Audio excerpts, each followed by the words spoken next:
Išėjus. Prisijungi prie YouTube, dabar tik reikia biudžetą paleisti skaidrą.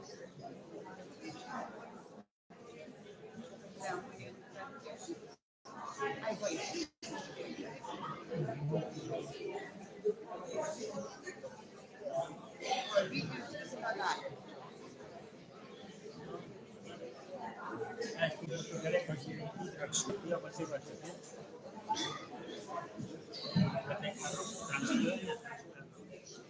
Viskas gerai, ekraną matote? Šiandien sakinį pristatau ir atiduodu. Gerai.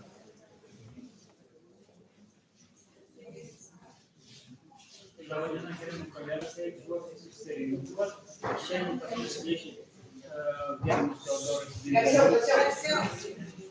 Šiandien pas mus vieši Teodoras Grigaliūnas, civilinės saugos ekspertas iš Raudonojo Kryžiaus. Papildomai tekstai, kad bandom transliuoti mūsų susitikimą kitiem universitetam Lietuvoje. Tai atitinkamai reikia galvoj ir telefonus. Tuo aš ir baigiu. Gerbiamas Teodoras, jeigu norės, kažką daugiau apie save pasakys. Ačiū labai. Iš tiesų labai malonu čia matyti tiek daug žmonių susirinkusių ir manyčiau, kad esam čia nebereikalo, vis tiek visuomenėje gyvename ir labai, sakyčiau, aktuali tema yra civilinė sauga, tai manyčiau, kad daugelis iš jūsų su jie galbūt vienu ar kitu kažkokiu būdu esate turėję patirčių, ar apskritai yra tas toks bendras suvokimas, apie kas tai yra ir apie ką mes apskritai kalbame. Tai gal kas nors norėtų pasidalinti savo patirtimis? Ne, kol kas. Mūsų. Gerai. Tai aš bandau susibendrauti su jumis. Iš tiesų, tai labai malonu, kad čia susirinkote tiek daug, nes manyčiau, kad tai yra labai svarbu. Taip, pradėsime šiandien, apskritai, apie ką mes šiandien kalbėsime. Tai civilinė sauga. Mes kartu bendradarbiaujame su vidaus priešgaisrinės apsaugos departamentu ir taip pat kartu su savivaldybėmis ir Lietuvos Raudonojo Kryžiaus draugija. Dabar šiuo metu čia yra mūsų naujausia programa civilinė sauga, jai yra skiriama daug dėmesio ir tikslas yra edukuoti visuomenę, ta prasme pasiekti žmonės ir žmonės informuoti, kad žmonės patys gebėtų priimti informaciją ir taip pat žinotų, ką su ją reikia daryti. Taigi, matote šiandienos dienos mūsų paskaitos turinį, tai apie ką mes šiandien kalbėsime. Matau kažkaip, gal raidytės susiplojo kažkodėl. Bet aš vis tiek įvardysiu, kas tai yra. Tai šiandien kalbėsime apskritai apie civilinės saugos pagrindus, apie galimus pavojus ir kokie yra gyventojų perspėjimo būdai. Kalbėsime apie tas vietas, kur galima esant poreikiai prisiglausti, kreiptis, jeigu yra tam poreikis. Tai yra kolektyvinės apsaugos pastatai, taip pat priedangos. Paliesime taip pat gyventojų evakavimą, vėl jeigu būtų tam poreikis. Čia turiu su savimi atsinešęs išvykimo krepšį, tai dažniausiai labai domina visus krepšys. Apie maisto atsargas šiek tiek pakalbėsime, kokios yra rekomendacijos turėti namuose, prasme. Ir taip pat šeimos planas. Tai vėlgi apie tai, kad reikia organizuotis, planuoti iš anksto, tai kad save apsaugoti ir taip pat savo aplinkinius namiškius. Tai civilinė sauga yra tokia, sakyčiau, gal plati veikla sritis, kuri apima daugybę subjektų. Sakyčiau, prasideda nuo leidžiamosios valdžios, ar ne, yra priėmimi tam tikri vyriausybės nutarimai ir tada jau visi esantys subjektai vykdomosios valdžios pajėgos tuos, kaip sakant, nutarimus vykdo. Tai taip pat apima veiksmus, kada susidaro tam tikros ekstremaliosios situacijos arba yra jos galimybė. Tai vėlgi, mes kalbame ne tik apie pasirengimą ekstremaliosioms situacijoms, apie jos post factum jau ją įvykus kažkokių tam tikrų veiksmų koordinavimą, bet taip pat ir apie įprastos veiklos atkūrimą jau po ekstremaliosios situacijos.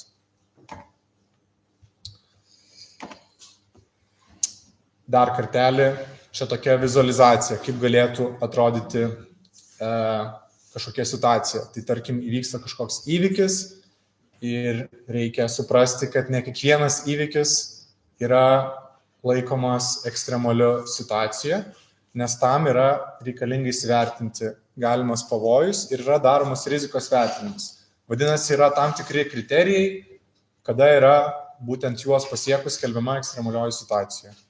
Tai įvyksta kažkoks įvykis, yra daroma rizikos vertinimo analizė ir žmonės, mes kaip visuomenė taip pat turime tam tikras atsakomybės, ar ne? Galime reaguoti, kaip galime reaguoti, jeigu reaguosime tinkamai, apsaugosime ne tik save, savo turtą, bet taip pat ir aplinkinius ir netrukdysime kažkokioms, tarkim, pajėgoms vykdyti savo darbą.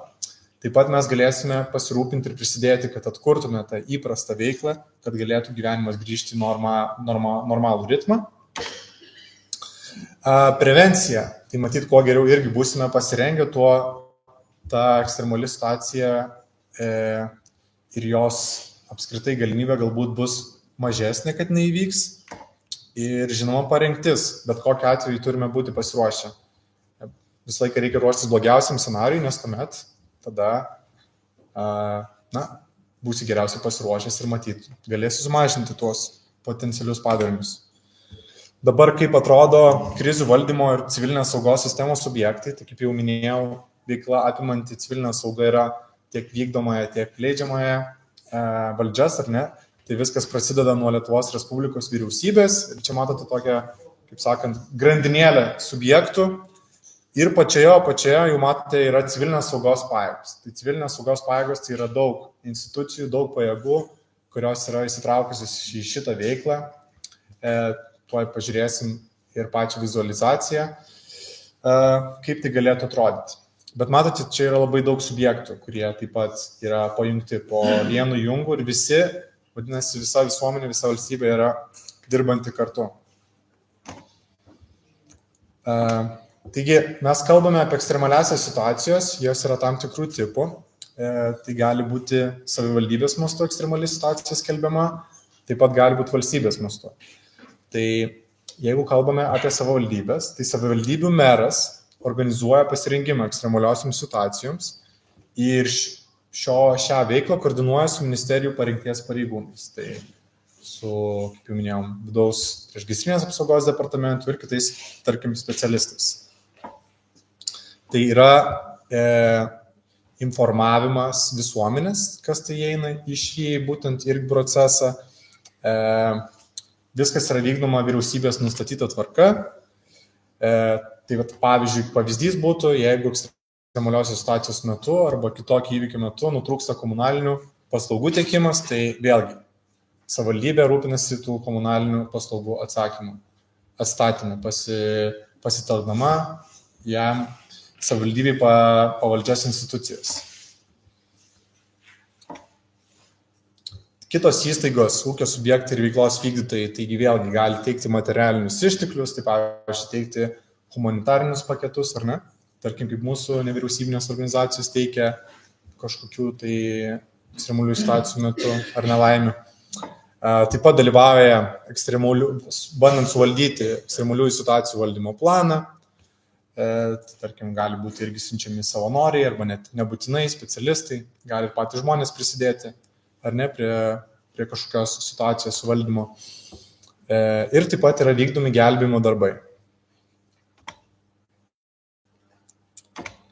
Dabar šiek tiek apie operacijų centrus ir ką jie veikia, tai vėlgi yra pasitelkiamas organizavimas, koordinuojami įvykiai ekstremaliųjų situacijų metu. Vėlgi, gelbstimas yra materialinis turtas, ištekliai, yra organizuojamas gyvybiškai svarbių valstybės funkcijų atkūrimas, nes netgi įvykus ekstremaliai situacijai vis tiek turi funkcionuoti, vis tiek valstybė. Tas ritmas turi būti, kad valstybės toliau žygiuotų į priekį, ar ne? Taigi tas gyvenimas vis tiek vyksta, net ir ekstremalios situacijos metu. Taigi dabar, kaip matėme, toje grandinėlėje yra pačioje yra civilinės saugos pajėgos. Tai kaip matote, jos yra įvairiausių formų ir tikrai yra daug žmonių dirbančių ties valstybės kažkokių funkcijų atkūrimų. Ir apskritai, čia, manyčiau, tokios visai kilnios profesijos, ar ne? Tai yra priešgaisrinės gelbėjimo departamentas, taip pat paramedikai, pareigūnai, valstybės apsaugos tarnyba, aplinkos, avarinės tarnybos, taip pat nevyriausybinės organizacijos kaip mūsų ir kitos ūkio subjektų pajėgos. Dabar šiek tiek apie teisės, kaip jau minėjau, tai vėlgi ekstremali situacija, įsivaizduokime, tai yra ne tik apie jūsų teisės būti informuotiem, gauti naujausią informaciją, rekomendacijas, jūs taip pat turite teisę gauti pagalbą reikiamą, psichologinę, fizinę, bet taip pat jūs turite ir savo atsakomybės, tai jūs privalote rūpintis, kad jūs savo veiklą, savo sprendimais nesukeltumėte daugiau pavojaus valstybės ir netrukdytumėt jos darbą. Taip pat apie įvykius privalu pranešti. Ir jūs vėlgi privalote rengtis ekstremaliosioms situacijoms ir vykdyti rekomendacijas. Tai apie kokius pavojus galimus mes kalbame ir ekstremalios situacijos apskritai kokios jos gali būti. Tai kaip manote, jos nebūtinai gali būti socialinės, bet taip pat gali būti ir techninės, ekologinės, gamtiniai. Žinoma, žmogaus veiklos įtaka yra neabejotinai labai svarbi šitoje vietoje, bet tie pavojai yra įvairūs ir nebūtinai visada sukelti yra žmogaus rankos. Tai gali būti pavojai gamtiniai, tarkim, hidrologiniai reiškiniai, kažkokios užkrečiamos lygos, ar ne, turėjome pandemiją, kuri suparalyžavo visą pasaulį, taip pat gali būti meteorologiniai reiškiniai, gali būti techniniai, įvairiausios visų rūšių transporto avarijos, avarinės pramonės įmonėse, gali būti ryšio paslaugų sutrikimai, ekologiniai gali būti oro, vandens, dirvožemio tarša. Ir žinoma socialinės, tai čia jau yra žmogaus veiklos įtaka, gali būti diversijos, provokacijos, riaušės, protestai, karas, sabotažas, terorizmo aktai ir panašiai. Tai dabar vėlgi reikėtų suprasti, kad, kaip jau minėjome, savivaldybės meras sudarinėja ekstremalių situacijų planus, tai vadinasi, kiekviena savivaldybė turi savo ekstremalių situacijų valdymo planą, nes ne kiekvienoje savivaldybėje ir ne kiekviename regione yra aktualios tos pačios ekstremalios situacijos, potencialūs pavojai, ar ne?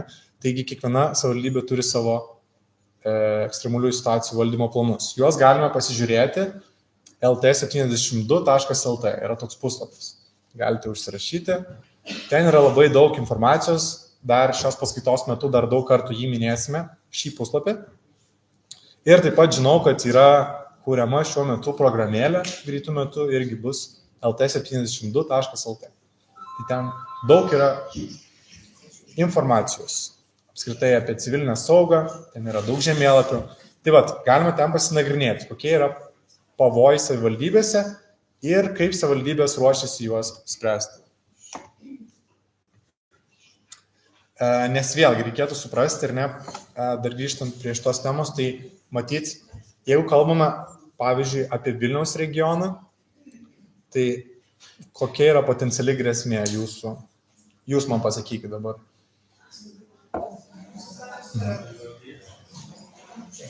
Taip, visą laiką atsakymas Astravas, tai manyčiau teisingas. Tai yra iš tikrųjų visai netoli ta branduolinė jėgainė, ar ne? Ir potencialiai yra Kaliningradas ir tai žinoma. Tai čia, sakyčiau, tai va čia, sakykime, jau Klaipėdos rajonas, bet apskritai, Lietuvos mastu vis tiek Lietuva nedidelė valstybė. Bet, pavyzdžiui, Kaune turime hidroelektrinę, čia turime Astravą, tai vadinasi, atitinkamai nuo to savivaldybės ruošiasi, kas joms yra aktualiau. Tai, pavyzdžiui, vienas pavojus gali būti aktualesnis vienai savivaldybei negu kitai. Tai va, apie ekstremalias situacijas ir kada jos nebūna ekstremalios situacijos, tai kai priimami tie sprendimai yra daromas rizikos vertinimas.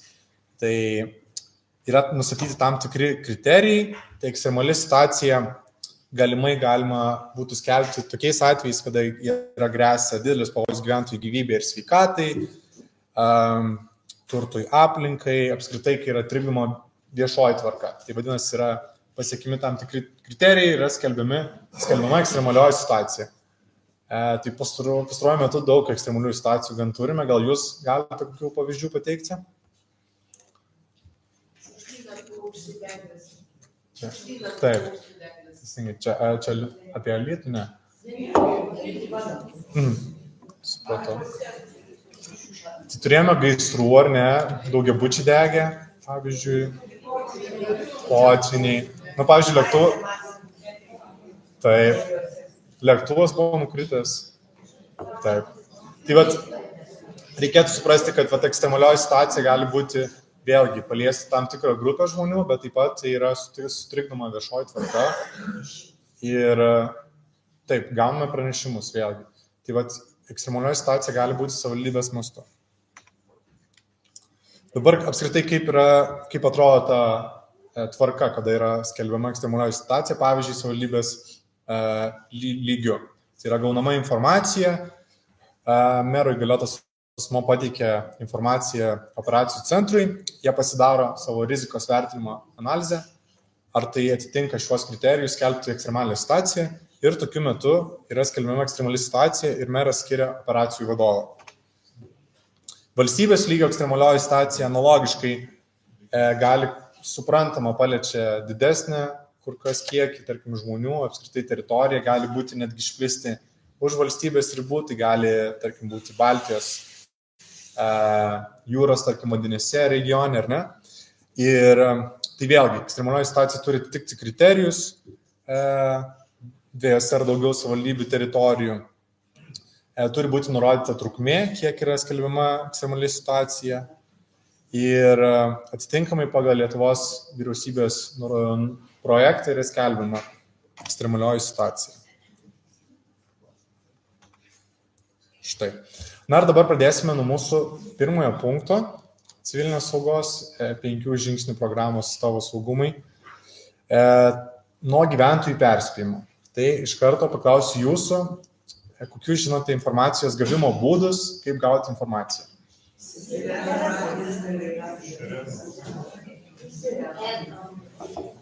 Taip, girdžiu sirenos. Kas dar? Radijas, televizija, telefonas. Teisingai, tai berods visus ir paminėjote, neberods. Taigi, gyventojų perspėjimo būdai yra gan, sakyčiau, įvairūs būdai gauti tą informaciją. Tai ar visi gaunate informacinius pranešimus į savo telefonus? Gaunate? Jo, kas negauna? Aha. Gerai, didžioji, beveik visa dauguma gauna ir tada yra keli žmonės, kurie negauna. Tai gerai, tuomet galėsime pasižiūrėti, kaip reikia nusistatyti tuos pranešimus.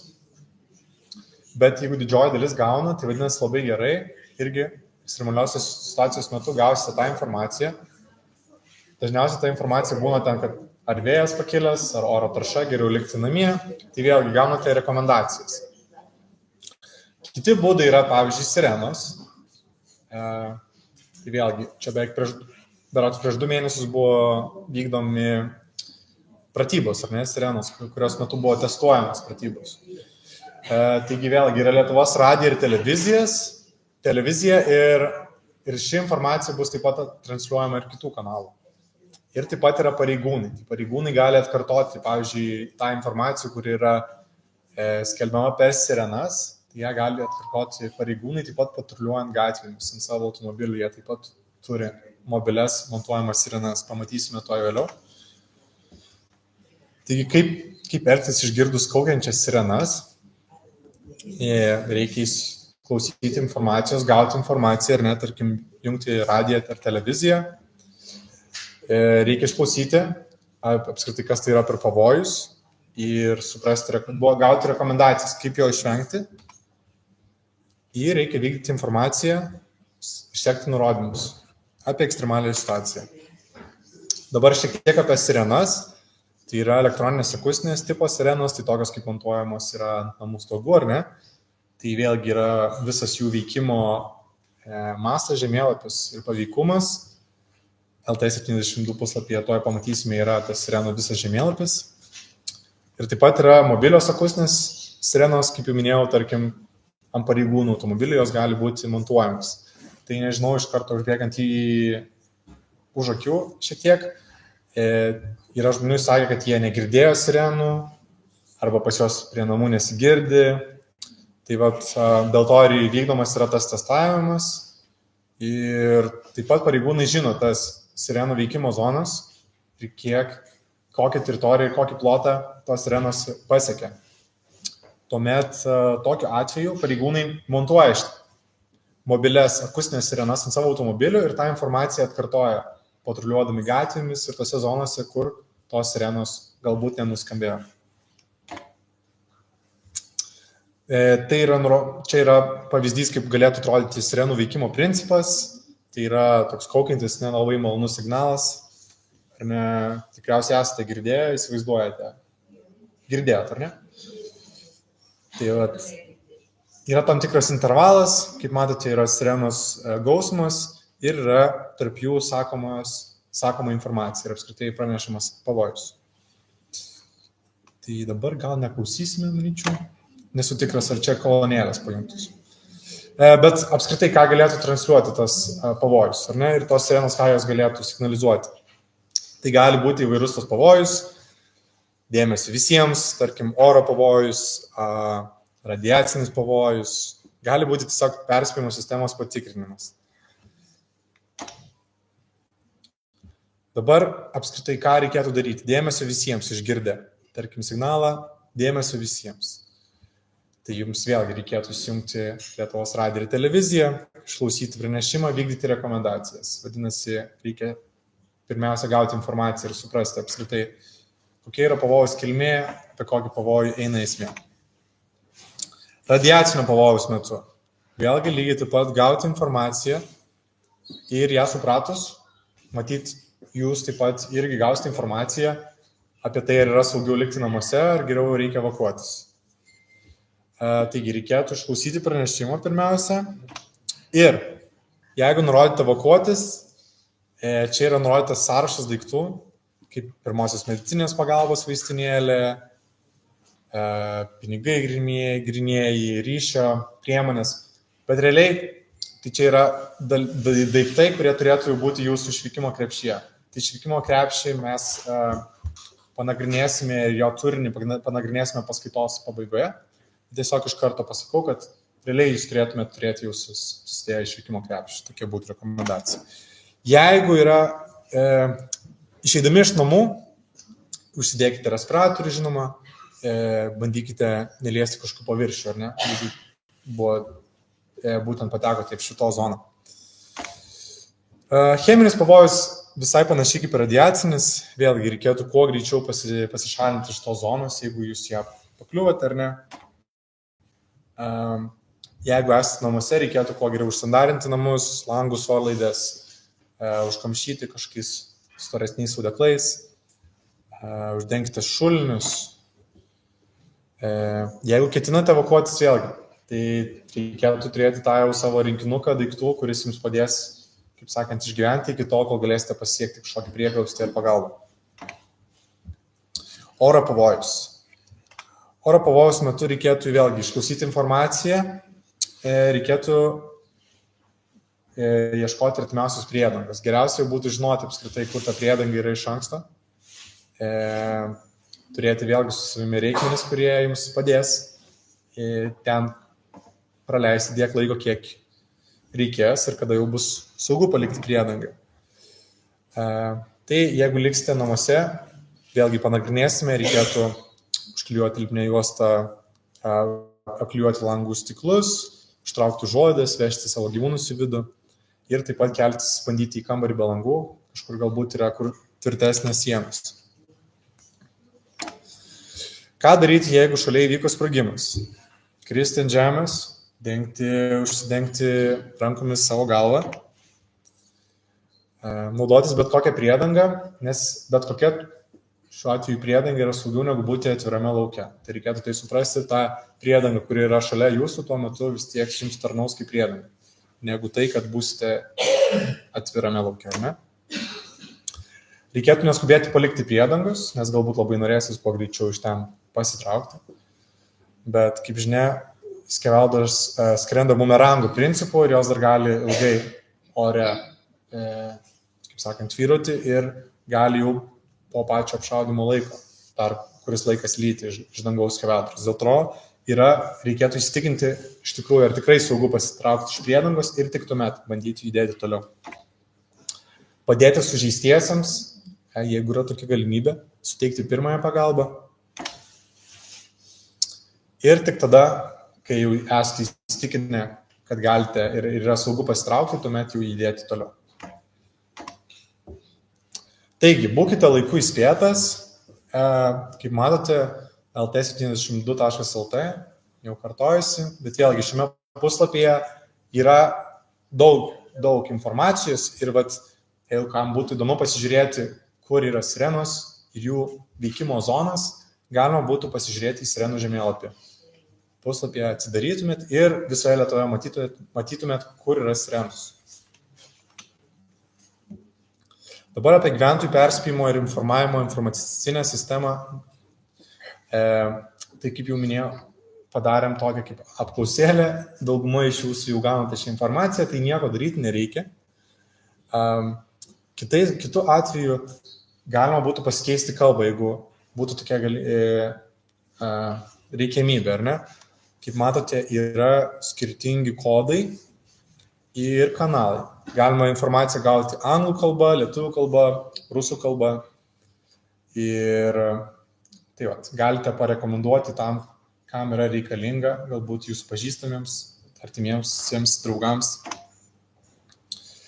Taigi pakalbėjome apie informacijos gavimo būdus ir skirtingas jų priemonės, galime eiti toliau ir pradėti kalbėti apie tai, kur galima slėptis ir apskritai apie kokias mes vietas kalbame.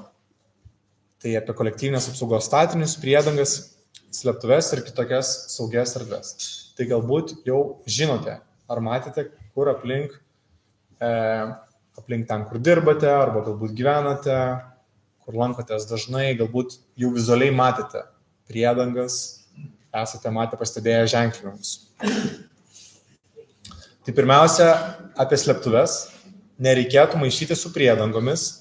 Slėptuvės yra specialiosios paskirties statinys, kuriame dirba tie žmonės, kurie priima valstybiškai svarbius sprendimus. Tai yra tam tikri pareigūnai, ar ne?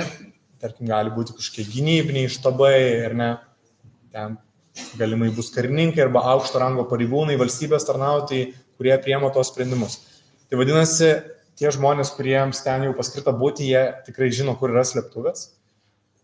Deja, civiliams, kurie netlieka kažkokių pareigų, kaip jau minėjau, jūs turite kitas savo pareigas, bet slėptuvę nemaišyti su priedangom, nes tai yra patalpos, kurios, kaip sakant, yra tik toms paskirties pareigūnams yra skirtos ir jų koordinatės arba lokacijos, gal jūs žinote, gal galite pasidalinti su manim, aš nežinau, kur yra slėptuvės. Ir jeigu jūs ten bandysite irgi pasibelsti, ten dėja jums durų net 3. Dabar, tai slėptuvės aš tik tai paminėjau, kad nemaišyti su priedangos, nes priedangos yra prieinamos visiems. Bet dabar šiek tiek apie kolektyvinius apsaugos statinius. Tai galbūt esate pastebėję tokio tipo ženklinimą kažkur aplinkui. Taigi, ką jisai reiškia? Kolektyvinės apsaugos statinys yra tam tikra patalpa, reikėtų apie jas galvoti taip, kad tai galėtų būti į bet kokio tipo patalpa, įvairi patalpa, kuri normaliu valstybės funkcionavimo ritmu yra tiesiog atlieka savo įprastinę funkciją. Tai dažniausiai tokios tipo statiniai yra mokyklos, darželiai, gali būti kultūros centrai, vadinasi, dienos eigoje arba įprasta eiga, tuose pastatuose tiesiog vyksta gyvenimas ar ne? Taigi, jeigu jūs ten eisite ir bandysite gauti kažkokio, norėsite pagalbos, bet tuo metu šis statinys nebus aktyvuotas, jums niekas nieko nesuteiks. Kolektyvinės apsaugos statinys yra, kaip jau minėjau, tam tikro tipo statiniai, kurie esant ekstremaliai situacijai ir tik tuomet, kai yra paskelbta informacija, kad galima kreiptis iš būtent ir eiti šiuos statinius, jūs gaunate informaciją, tada jūs galite eiti į kolektyvinės apsaugos statinį ir ten tikėtis gauti tam tikras paslaugas. Tuoj paminėsiu kokias. Vėlgi, yra žemėlapis LT72, kam įdomu, galima pasinagrinėti, kur yra artimiausias, tarkim, kolektyvinės apsaugos statinys, šalia jūsų namų ar universiteto, pavyzdžiui. Taigi, ko galima tikėtis ir kokia yra kolektyvinės apsaugos statinio paskirtis? Kolektyvinės apsaugos statinio paskirtis yra tokia, tarkime, kad jūsų namuose nutrūksta tam tikras komunalinių paslaugų tiekimas, pavyzdžiui, nebėra vandens, galbūt jums reikia nebeturite maisto, galbūt šildymas yra nutrauktas arba elektros nebėra. Taigi reikėtų suprasti apie tokį statinį, kad ten galima būtų prisiglausti ilgesniam laikui. Tai gali būti nuo kelių dienų iki kelių savaičių, tarkim, kada galėsite jau grįžti namo arba kada jau bus paskelbta, kada galėsite yra saugu grįžti namo. Tai, ką ten galite tikėtis gauti? Tai pavyzdžiui, tikrai vandens, galėsite kur atsisėsti, šviesos šaltinius gausite, informaciją tikrai gausite ir priemonės jai gauti, higieną, galėsite pasinaudoti tualetu, lovą turėsite, jeigu reikės jums nakvoti ten, bus pasirūpinta jūsų nakvynė, maistu, drabužiais, higienos priemonėmis, šildytuvais. Taigi, dabar šiek tiek praktiniai pavyzdžiai, kada tokie kolektyvinės apsaugos statiniai, tarkim, buvo aktyvuoti. Tai, pavyzdžiui, kai turėjome tos gaisrus, ar ne, Viršuliškių rajone, arba Juodšiliuose, žmonės tiesiog išėjo į gatves, neturėdami nieko, ar ne, ir tokiu atveju jiems buvo suteiktas laikinas būstas, buvo suteiktas socialinis viešbutis. Tai žmonės buvo apgyventi šeimomis, jiems buvo išskirti butai ir tokiu mastu buvo paveikta tam tikra grupė žmonių, bet, kaip sakant, tas socialinis viešbutis tapo kaip kolektyvinės apsaugos statiniu šiai grupiai žmonių. Kitas atvejis taip pat lėktuvo katastrofa, kur vėlgi analogiška situacija, kada žmonės turėjo apsistoti laikinai kažkur, kada jie negalėjo likti savo namuose. Taigi, kolektyvinės apsaugos statinys, pamiršau paminėti dar taip pat apie ženklinimą. Tai toks ženklinimas, dabar žinosite, ką jisai funkcionuoja. Ir taip pat užsienyje esant, šis ženklinimas taip pat galioja. Jis yra tarptautiniu mastu pripažįstamas. Dabar priedangas. Tai priedangas skirtingai negu kolektyvinės apsaugos statinys, tai yra vieta nepritaikyta ilgesniam laikui prisiglausti, nes tai yra neįrengtos patalpos ir ten tų visų jau išvardytų paslaugų, kurias galėtumėt gauti kolektyvinės apsaugos statinyje, priedangoje jūs jau nebegausite, nes tai yra tiesiog patalpa, kuri jums tarnauja galimai apsisaugoti nuo oro pavojaus ir kelioms valandoms prisiglausti iki tol, kol jūs galėsite iš ten saugiai pasišalinti ir vykti kažkokią saugią teritoriją. Taigi priedangos ženklinimas atrodo taip, manyčiau mieste, ypač pastaruoju metu gerokai padaugėjo tokio ženklinimo tipo. Apskritai kolektyvinio apsaugos statinių yra gerokai mažiau. Priedangų dabar, manyčiau, yra beveik ant kiekvieno kampo. Taigi, reikėtų apie priedangą galvoti kaip apie patalpą, kuri jums pasitarnauja apsaugoti savo, tarkim, gyvybę, jeigu jums, tarkim, vyksta oro apšaudymas. Tai priedangą reikėtų irgi galbūt plačiau suprasti. Priedanga gali tapti požeminė automobilių stovėjimo aikštelė, garažai, transporto, pėsčiųjų tuneliai, taip pat kažkokios sanitarinės buitinės patalpos, gali būti rūbinė, duše, prausykla, nedegių medžiagų sandėliai. Kaip galėtų atrodyti priedanga požeminėje perėjoje? Tokia vizualizacija. Vėlgi, lt72.lt yra žemėlapis. Galėtume pabandyti, tik nežinau, kaip čia bus su internetu.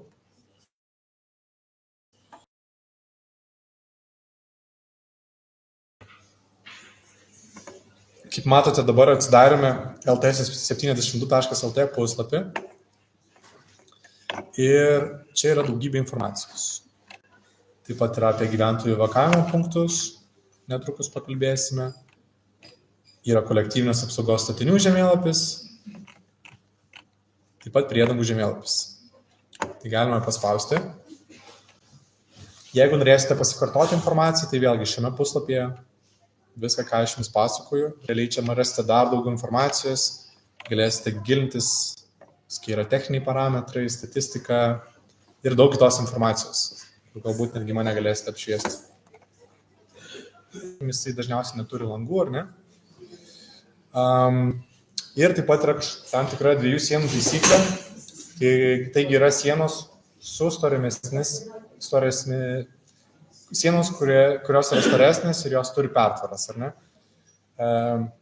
Taigi vėlgi, jeigu reikėtų tokiu atveju, kada jūs negalite pasiekti priedangos, tai priedanga tampa ta vieta, kur jūs galite saugiau jaustis, ar ne? Tai gali būti statinio cokolinis aukštas, rūsys, tunelis, požeminė automobilių stovėjimo aikštelė, garažas, taip pat tai patalpa ten, kur nėra sandėliuojama kažkokios degios medžiagos, nes tai galbūt dar labiau būtų pavojinga.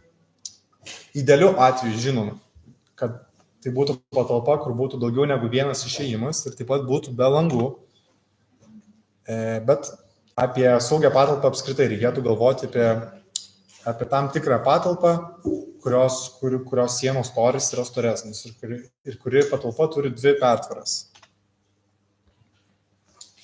Dabar praktiniai patarimai, kaip galėtumėt jūs įsirenginėti savo priedangą, jeigu turite tokią galimybę.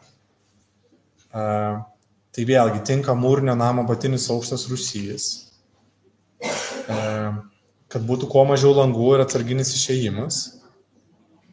Jeigu turite galimybę savo bendruomenėje, galbūt aktyvioje bendruomenėje gyvenate, galite telkti su kaimynais.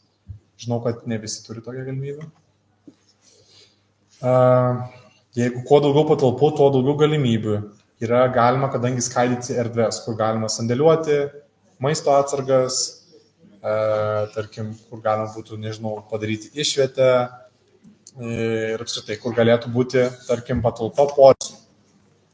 Galima daryti lentynas, dėti daiktams, suolams, gultams, sandėliuoti, kaip jau minėjau, maisto atsargas, galima šildyti grindis, išsigroti kažkokiamis medinėmis trinkelėmis, tarkim, galima rūpintis šildymu, jeigu yra galimybė, taip pat oro ventiliacija, apšvietimu, maisto ir vandens atsargomis. Čia sakyčiau, kaip galėtų, galbūt nebūtinai Lietuvoje galėtų būti toks pavyzdys, bet vizualizacija, ar ne? Dabar kodėl svarbu apskritai sekti rekomendacijas, tai tarkim radioaktyviosios apšvitos atveju, ar čia matosi, kokie matosi? Tai va, čia yra vizualizacija, kaip galėtų atrodyti apšvitos lygis mažėja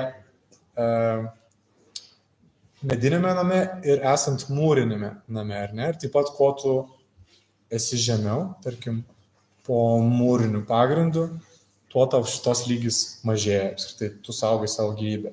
Tai tokia vizualizacija. Dabar, kai jau supratome, kas yra priedanga ir kas yra slėptuvė ir kad jos nėra tapatu ir taip pat kuo skiriasi kolektyvinės apsaugos statinys nuo priedangos ir kokia yra jų paskirtis, galime paliesti ir gyventojų evakavimo klausimą. Tai gyventojų evakavimas. Vėlgi, kai kalbame apie ekstremaliasias situacijas, reikia suprasti, kad laikas yra labai svarbu, vadinasi, kuo geriau būsite pasiruošę, kuo mažiau laiko praleisite galbūt potencialiai pavojingoje zonoje, tuo jūs tikėtina, kad padarysite žalos ir savo ir aplinkiniams, ar ne, tuo jūs geriau save apsaugosite. Tai jeigu kuo greičiau pasitrauksite iš tos zonos, arba kuo, kaip jau buvo vizualizacija, įsitikinsite, kad jūs paveiks mažiau ši ekstremali situacija, tuo bus geriau. jums ir aplinkiniams. Tai kas yra gyventojų evakuavimas? Tai yra tokia situacija, kada dėl grėsinčios ar susidariusios ekstremaliosios situacijos gyventojai yra perkeliami iš vienos pavojingos teritorijos į kitas saugias teritorijas. Tai pavyzdžiui galėtų būti, kad viena yra pavojinga teritorija dėl įvairiausių priežasčių, galbūt dėl cheminio pavojaus, galbūt dėl radiacinio pavojaus, galbūt ten vyksta kažkoks konfliktas, nežinau. Taigi, pavojinga teritorija yra vykdomas evakuavimas. Evakuavimas gali būti, žmonės gali vykti į tas saugias zonas savo transportu, gali vykti savo eiga, galbūt pėsčiomis, dviračiais ar kitais būdais. Jeigu neturi tokios galimybės, taip pat yra vykdomas specialusis transportas, gyventojų evakuavimas. Jie gali naudotis ir juo. Ir tuomet žmonės yra perkeliami į laikinojo apgyvendinimo vietas saugioje teritorijoje.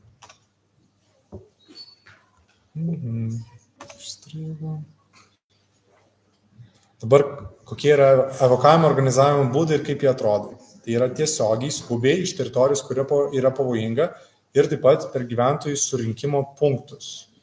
Gyventojų surinkimo punktai, tokie, kaip sakant, gali būti tarpinė stotelė,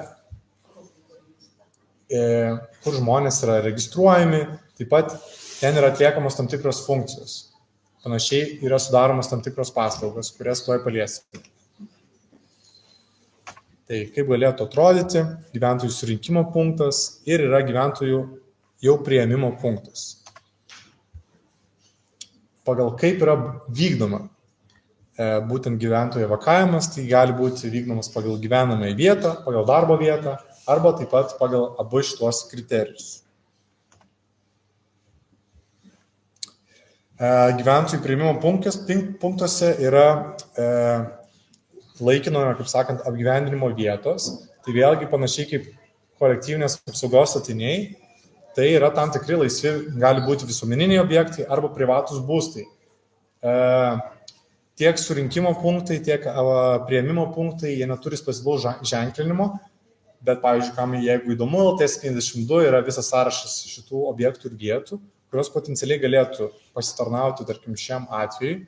Pavyzdžiui, kaip ir COVID metu, ar ne, tam tikri visuomeniniai pastatai, kažkokie angarai ir patalpos buvo tam tikros vietos, ar ne, kurios buvo pasitelktos, tarkim, infektuotiems žmonėms, ar ne, kurie buvo priėmami, buvo kažkokie COVID punktai, daromi testai ir panašiai.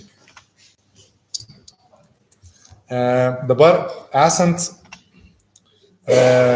tam tikriems pavojams, o jeigu tiksliai kalbant apie radiacinį pavojų eina kalba, dar įsijungia dar tokia viena tarpinė stotelė, tai yra tarpinis gyventojų evakuavimo punktas. Tai jau, tarkim, jeigu jūs patenkate į teritoriją, kur buvo pasklidusi apšvita, ar ne, jūs esate apšvitintas, jūs turėtumėte pereiti per tarpinį gyventojų evakuavimo punktą, kur jums būtų atliekamas sanitarinis švarinimas.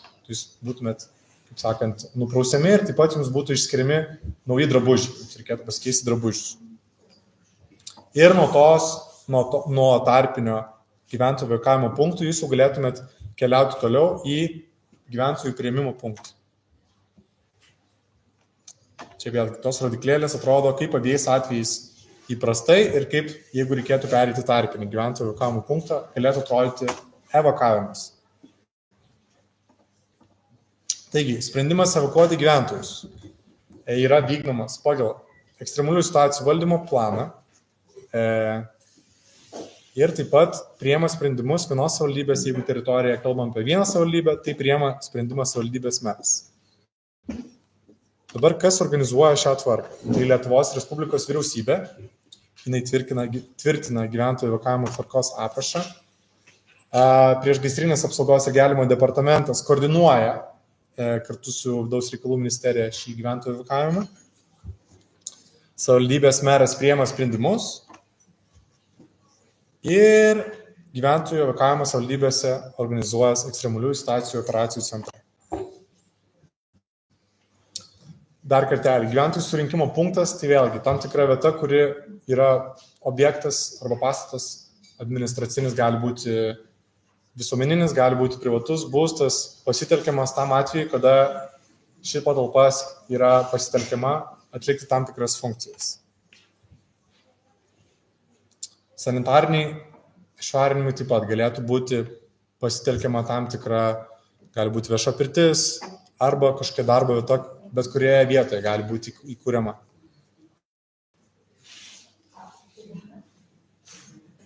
Tai dabar kas galėtų vykti tarpinėme gyventojų evakavimo punkte? Tai žinoma, registracija yra vykdoma apskaita, tam, kad sekti skaičius ar nežinoti, statistika. Jums galėtų būti išrūpinami nauji rūbai. Manyčiau, taip pat labai svarbu, kad jums taip pat būtų teikiama tiek medicininė, tiek psichologinė pagalba. Nes vis tiek psichologinė pagalba labai svarbu irgi tokiais atvejais, ar ne? Taigi, gyventojų priėmimo punktai taip pat. Darbo vietos gali tapti mokyklos, kultūros centrai arba kitos pritaikytos patalpos, kurios yra kiekvienoje savivaldybėje, kiekvienoje bendruomenėje. Taigi, ką reikėtų daryti, jeigu yra nurodyta evakuotis? Tai reikėtų jau būti susidėjus ir pasiruošus būtiniausius reikmenis, kurių jums galimai gali prireikti, jau esant būnant kitoje vietoje, kai nebegalėsite būti savo namuose. Pasirengti taip, kad vis tiek gyvename Lietuvoje, priklausomai nuo sezono, manyčiau, bet vis tiek, manau, reikėtų būti tam tikrus rūbus dėtis, kurie būtų tikrai universalūs ir galėtų tarnauti įvairioms oro sąlygoms. Išvažiuoti, jeigu turite galimybę, savo transportu rekomenduojamais keliais, nes manyčiau vis tiek lietuviai labai protingi būna ir visi žino geresnį kelią, bet galbūt tas geresnis kelias ne visada, arba galbūt visi bandys to geresniu keliu važiuoti. Ir be to gali būti blokuojami kiti keliai, reikėtų atminti ir tai. Ir būti atsargiems važiuojant viadukais, nestoti po aukštos įtampos elektros laidais. Prašau? Upė atplauko? Su baidarė? Geras. Gal ar neblogai? Taigi, paliekant namus, dar dėmesio prašysiu, tai reikėtų galvoti apie tai, kad reikėtų palikti sandariai namus, ar ne, kaip išvažiuojate ilgesniam laikui. Jeigu gyvenate kaime, galbūt turite gyvulių, reikėtų suvaryti juos į tvartus, pasirūpinti jais, uždengti šulinius. Išvykdami savo nuosavomis transporto priemonės reikėtų taip pat pagalvoti ir apie kitus, jeigu turite laisvų vietų, taip pat paimti bendrą keleivių kuo daugiau. Žinoma, gyvūnų nepalikti, jeigu yra tokia galimybė. Išjungti elektrą, dujas, vandensklendes. Atlikti apskritai visus įprastus veiksmus, kurios paliekate išvykstant ilgiau iš namų kelioms dienoms ar ilgesniam laikui. Tai va. Dabar tiek apie gyventojų evakavimą ir dabar pradėsime kalbėti apie išvykimo krepšį.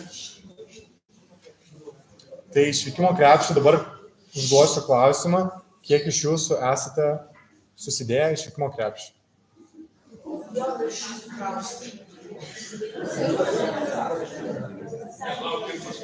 Kol kas matau tik vienas asmuo.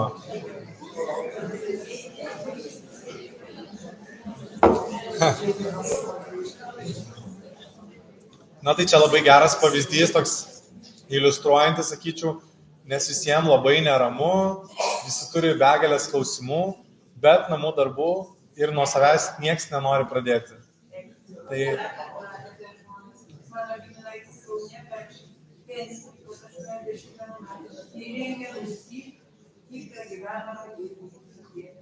tai va. Tai mes apie tai ir kalbame. Čia susirinkome, nes visi dėmesio. Visas gerai. Jo, aliarmą tikrai nėra kelti, bet kaip man